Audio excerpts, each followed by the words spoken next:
even when it was that first UrgFest that I did, I had did the second one. Then I said I wasn't gonna do it again, and now here I am doing the Doing the third third one. one. Like it's been a journey through all these last like 2-3 years. So What has your journey been looking like? Wow, how would you describe your journey performing at UrgFest since the last time that we had a podcast?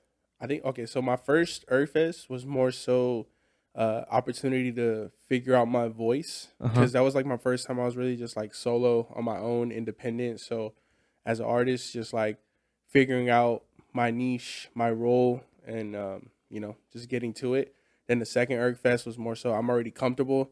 So now it's like, okay, now I gotta get comfortable with my music Uh huh. and make sure that it hits as hard as it hits. And now this one, The this last is UrgFest, the third one, third and final one. grand finale. You know what I mean? I got to go out with the bang. So this performance, I've already been announcing it to people. It's gonna be the best performance I've ever given them. It's the longest performance I've ever had. How long So, is it?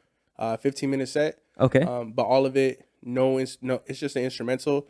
There's not gonna be any background vocals, which is super different for me because I'm so used to performing with the background vocals. But Do you think you rely on your background vocals or because I've seen you pop out before. I know mhm. you don't need them, but do you feel more comfortable with the vocals in the background? I think at first, yes, because I didn't memorize all my lyrics. My first songs were all freestyles, so I would just freestyle it and then just like forget about it. Mm-hmm. But now since I've been getting into my creative bag and just writing things down more, the lyrics just kind of come more natural. So I don't really need the background vocals as much as I used to before. So now I'm just ready to do it without them at all. So So you're ready whenever. So it's mhm, like, all right, perform. Got it. exactly, What do you yeah. mean by getting into your creative bag? What does that look like? What does that mean?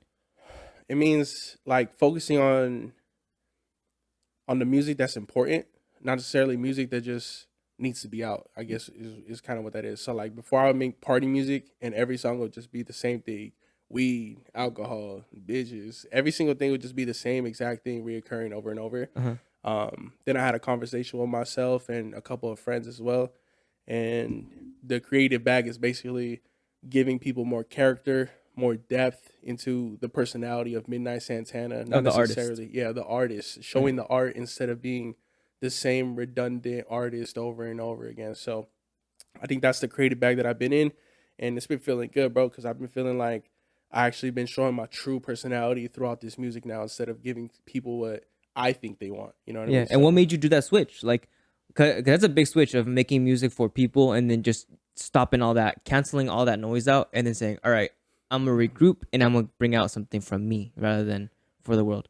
I think a big switch was just like when I started realizing not everybody that was in my circle was there for me, more so for the lifestyle I was presenting. So like Mm. since I was presenting this, ambitious lifestyle, Yeah. this Yeah. and Yeah. that, everybody always expected me to do those things. Yeah. And Yeah. that's not really but I'm a calm dude. I like to be by myself most of the time. I like to smoke up. I like to hang out with my friends and Like to just chill. be a vibe, you know what I mean? So